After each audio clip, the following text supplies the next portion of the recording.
I just can't think about what I'm going to say. I just have to start talking.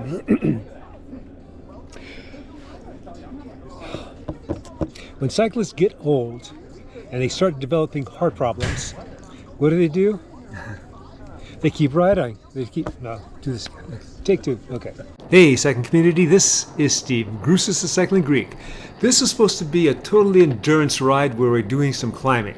And pretty much, that's how it started. This was an unusually warm and beautiful day for the first day of winter, so climbing 2, then doing an 8-mile climb was in order. I and another rode about 15 miles to get to the start. So this was going to be a big day for me. For me, it was going to be about 106 miles. For the others, 73 and 80 miles. As you can well imagine, I had no intention of doing anything more than upper endurance or lower tempo. As we started climbing to the bottom of the start of the main climb, Don, who's right in front of me, was holding a good pace. Now Don is 58, and the rider that just pulled off, that's Mark. He is a competitive inline skater and about a half year older than I am at 70. The reason I wanted to do this big climb is because I've been doing a lot of focused flatland work. Much needed, I have to say. While I'm pleased on how I improved in my flatland work, my climbing obviously had waned. And since these 3 big local climbs that are in my area go up to about 4,200 feet, it's probably going to be a while before I can do any type of climbing consistently. About a half a mile into this 8-mile climb, Don went to the front, and things started to pick up. Have you ever had that situation where you're on someone's wheel climbing, going at a pace that you're wondering to yourself, how long can I keep this up? And then when it's your turn to go to the front, you keep up that same pace? Well, that's exactly what happened here. After about a mile, I went to the front, and pretty much it seemed like I kept up that same pace. It seemed to me that Don could pass me up anytime he wanted to. Now I kept this pace all the way up to mile 6. At that point, my legs had enough. I cried uncle. I told him I'd see him at the top. So after he got some distance on me, so I'd say about 100 or 200 feet, I started to try and catch him. I did a lot of standing and surging and a lot of sitting and surging. Bottom line, I got to within 15 feet at the finish. The sun over here. Oh, nice. Okay. When old cyclists have heart problems, what do? Well, let's check out. So you're in Afib right now. We were doing a good pace going up to the top of the 4-lane.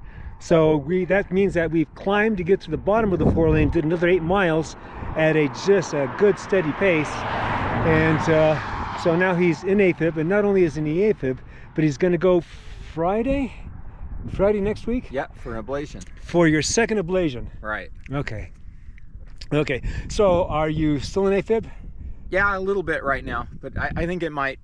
Is it going in and out? It's kind of getting back to normal. I think if we rest another 10 minutes. Okay.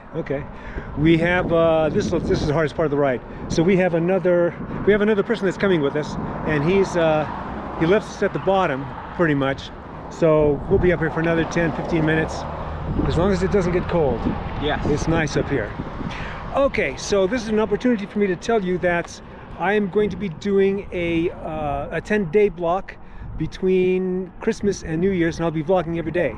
Once Mark connected with us at the top, we descended down the old toll house climb. The ascent up the 4-lane climb wore my legs out, and I didn't realize how much until later on.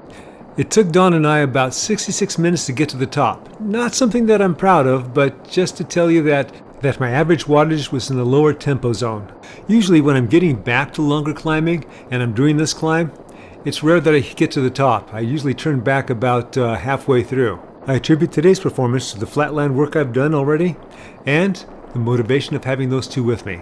At about the 55-mile mark, as we were approaching Humphrey Station, I did a little math in my head, and it occurred to me that I needed to call an audible.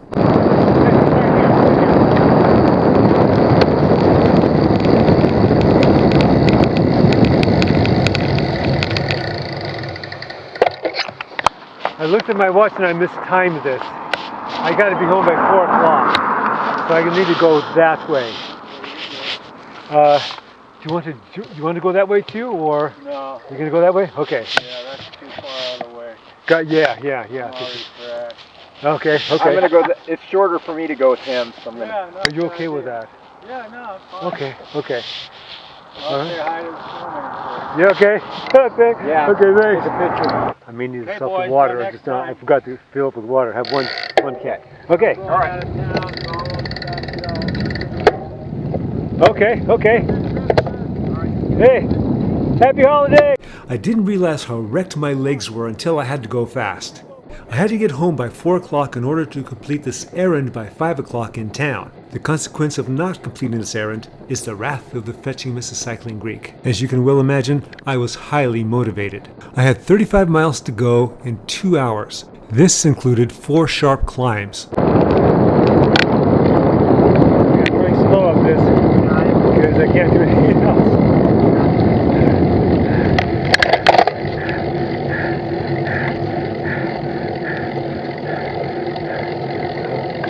Yeah, that's good.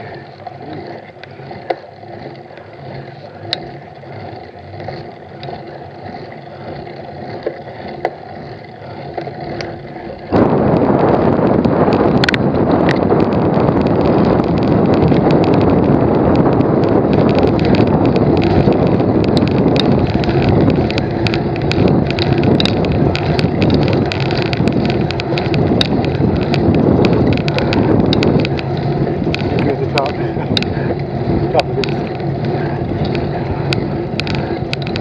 Oh, climbing legs are done.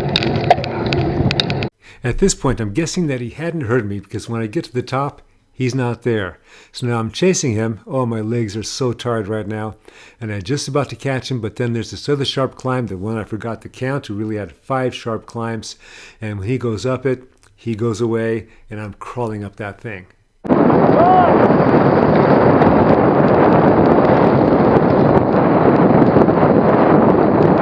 Pretty much right now I'm doing what you shouldn't be doing. So if you have 2 cyclists that are trying to get as fast as they can from point A to point B, and they're riding individually, in other words they're separated, they're not going to go as fast as they can if they're working together. So one's going to be going a little faster and one's going to be in the draft resting, that type of thing. I figured Don has much fresher legs than I do, so I'll sag the low-grade climb that I'm on, let him catch up, and then when we start the descent, I'll be on his wheel. We then immediately went into our 1-minute pulls. We had about another 10 miles to go before he pulled off and to go to his car, and then I have another additional 10 miles after that to get home. The closer we got to our split-off point, the more and more my legs got worn. When we got to the 5th and final stinger climb, I went to the front just to keep him in back of me, just so I don't get dropped and have to go chase him again. The last mile or so I had Don pull just so I can save my legs a little bit for my last 10 miles to get home. We bid adieu. I wished him the best on his upcoming ablation, and then I got ready for my last 10 miles.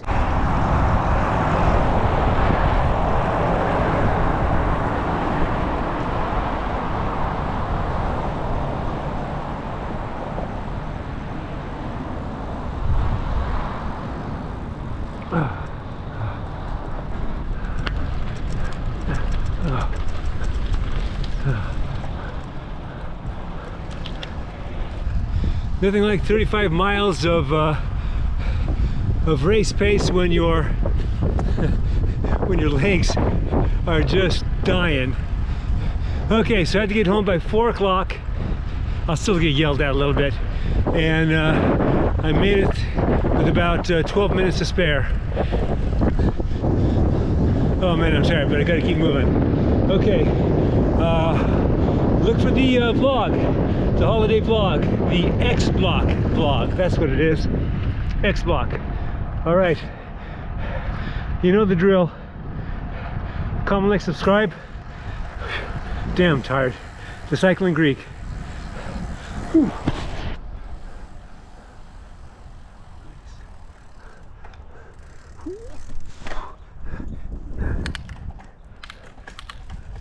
No, no, no, no, no, no, no, no, no, no, no, no.